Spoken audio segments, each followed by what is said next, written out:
അസ്സലാമു അലൈക്കും. ഇന്ന് വളരെ ടേസ്റ്റി ആയിട്ടുള്ള ഒരു ചെമ്മീൻ കറി വെക്കാം. ഇത് ഒരു ഇൻ്റർവ്യൂവിൽ ആസിഫ് അലി പറഞ്ഞ കറിയാണ്. അപ്പം ഞാനതൊന്ന് വെച്ച് നോക്കിയപ്പം വളരെ രുചികരമായിട്ട് എനിക്ക് തോന്നി.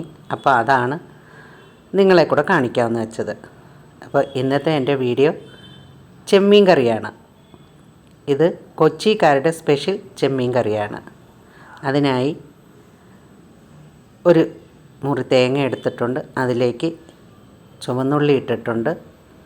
പിന്നെ ചേർക്കുന്നത് മല്ലിപ്പൊടിയാണ്. പിന്നെ മഞ്ഞൾപ്പൊടി, ഒരു 1/4 ടീസ്പൂൺ മുളക് പൊടി. അതായത് കളറൊന്ന് മാറാൻ വേണ്ടി മാത്രമാണ് നമ്മൾ ഈ മുളക് പൊടി ചേർക്കുന്നത്. അതിനുശേഷം വെള്ളം ഒഴിച്ച് നന്നായിട്ട് അരച്ചെടുക്കാം. അപ്പോൾ ഒരു ചട്ടിയിലോട്ട് ഞാൻ പച്ചമുളക്, കറിവേപ്പില, മാങ്ങ, ഒരു മുരിങ്ങയ്ക്ക, ചെമ്മീൻ ഇത്രയും ഇട്ട് വെച്ചിട്ടുണ്ട്. അപ്പോൾ പച്ചമുളക് ഒരിച്ചിരി കൂടുതൽ തന്നെ എടുക്കണം. പച്ചമുളകാണ് ഈ കറിക്ക് എരിവ് കൊടുക്കുന്നത്. അപ്പോൾ കാശ്മീരി ചില്ലി പൗഡറൊന്നും എടുക്കരുത്. അപ്പോൾ നമ്മുടെ കറിയുടെ കളറങ്ങ് മാറിപ്പോവും. അത്ര കളർ വേണ്ട ഈ കറിക്ക്. അങ്ങനെ ചെമ്മീൻ ഇട്ട് വെച്ചിരുന്ന ചട്ടിയിലേക്ക് ഞാൻ അരച്ച് വെച്ചിരുന്ന അരപ്പൊഴിച്ച് കൊടുത്തിട്ടുണ്ട്. കുറച്ച് കറിവേപ്പിലയും കൂടി ഇട്ട് കൊടുത്തിട്ടുണ്ട്. ആവശ്യത്തിന് ഉപ്പും ചേർത്തിട്ടുണ്ട്. ഇനി നമുക്കിതൊരു മീഡിയം ഫ്ലെയിമിൽ വെച്ച് വേവിച്ചെടുക്കാം. 2-3 തള തിളയ്ക്കുമ്പോൾ തന്നെ തീ ഒന്ന് കുറച്ച് കൊടുക്കാം. എന്നിട്ട് നന്നായിട്ടൊന്ന് ഇളക്കി കൊടുക്കാം. കറി ഒന്ന് കുറുകി വറ്റി വരുമ്പോഴത്തേക്ക് നമുക്ക് അടുപ്പിൽ നിന്ന് വാങ്ങാവുന്നതാണ്. ഈ ഒരു കറി മാത്രം മതി നമുക്ക് ചോറുണ്ണാൻ. അത്രയ്ക്ക് ടേസ്റ്റാണ് ഈ കൊഞ്ചും മാങ്ങാ കറിക്ക്. ഈ കറിക്ക് ഒരുപാട് ചെമ്മീനൊന്നും വേണ്ട. വളരെ കുറച്ച് ചെമ്മീൻ മാത്രം മതിയാവുന്നതാണ്. ഇനി നമുക്ക് ഇത് നന്നായിട്ടൊന്ന് ഇളക്കിയിട്ട് ഒരല്പം ഉലുവാപ്പൊടി ചേർത്ത് കൊടുക്കാം. ഈ കറിക്ക് ആവശ്യമായ രീതിയിൽ തന്നെ ഉലുവാപ്പൊടി ചേർത്ത് കൊടുക്കാവുന്നതാണ്. അങ്ങനെ ഉലുവാപ്പൊടിയും കൂടെ ചേർത്ത് നന്നായിട്ടൊന്ന് വറ്റി വരുമ്പോഴത്തേക്ക് നമുക്കിത് അടുപ്പിൽ നിന്ന് വാങ്ങാവുന്നതാണ്. ഈ കറി അടുപ്പിൽ നിന്ന് വാങ്ങിക്കഴിഞ്ഞാൽ നല്ലൊരു താളിപ്പ് കൊടുക്കണം. അതാണ് ഇതിൻ്റെ ഹൈലൈറ്റ്സ്. നല്ലൊരു താളിപ്പാണ് ഈ കറിയുടെ പ്രത്യേകത. ചെമ്മീനും മാങ്ങയൊക്കെ എപ്പോഴും നമുക്ക് കിട്ടുന്നതാണ്.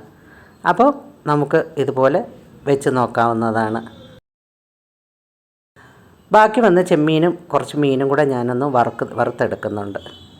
അപ്പോൾ ഈ താളിപ്പിനായി വെളിച്ചെണ്ണ ഒഴിച്ചു കൊടുക്കാം. അതിലേക്ക് ചെറുള്ളി അരിഞ്ഞിട്ട് കടുക് വറുത്തെടുക്കാം. അതിലേക്ക് 2-3 വറ്റൽമുളകും കറിവേപ്പിലയൊക്കെ ഇട്ട് ഒന്ന് പൊട്ടിച്ചെടുത്ത ശേഷം നമുക്കിത് ഈ കറിയിലോട്ട് ചേർത്ത് കൊടുക്കാം. അതിനുശേഷം ഇത് ഇളക്കി ഒന്നും ചെയ്ത് കുറേ സമയത്തേക്ക് ഇത് നമുക്ക് അടച്ചു വെക്കാം. അതിനുശേഷം നമുക്കിത് സെർവ് ചെയ്യാൻ നേരത്ത് ഇളക്കി നമുക്ക് നമ്മുടെ സെർവിങ് ബൗളിലോട്ട് കോരിയെടുക്കാവുന്നതാണ്. അങ്ങനെ സ്വാദിഷ്ടമായ നമ്മുടെ ചെമ്മീൻ മാങ്ങ മുരിങ്ങയ്ക്ക കറിയാണ് ഇവിടെ റെഡിയായിരിക്കുന്നത്. അപ്പോൾ ഈ വീഡിയോ നിങ്ങൾക്ക് ഇഷ്ടപ്പെട്ടാൽ ലൈക്ക് ചെയ്യണം, ഷെയർ ചെയ്യണം. ആദ്യമായിട്ട് കാണുന്നവരാണെങ്കിൽ ഒന്ന് സബ്സ്ക്രൈബും കൂടെ ചെയ്യണേ.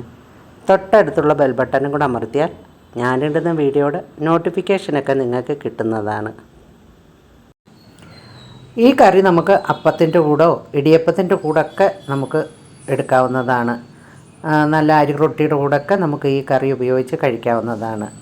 എല്ലാത്തിനും നല്ല ടേസ്റ്റാണ്. അപ്പോൾ ചോറിന് മാത്രമല്ല, അപ്പോൾ നമ്മൾ അപ്പത്തിനോ ഇടിയപ്പത്തിനോ ഒക്കെ ചേർക്കുകയെന്നുണ്ടെങ്കിൽ മാങ്ങയുടെ അളവൊന്ന് കുറച്ചാൽ മാത്രം മതി. അപ്പോൾ നമുക്ക് അപ്പത്തിനും ഇടിയപ്പത്തിനും ഒക്കെ നല്ല ടേസ്റ്റായിട്ട് തോന്നും. ഇനി നമുക്ക് ഈ കറി ഒഴിച്ച് നല്ല ഒരു ഊണ് കഴിക്കാവുന്നതാണ്. അപ്പോൾ അതുകൂടി ഞാനിവിടെ കാണിക്കുന്നുണ്ട്. അപ്പം ഈ വീഡിയോ നിങ്ങൾക്ക് ഇഷ്ടപ്പെട്ടാൽ സബ്സ്ക്രൈബ് ചെയ്യാൻ മറക്കരുതേ. അപ്പം ഇനിയൊരു വീഡിയോ ആയിട്ട് കാണുന്നവരെ ബൈ.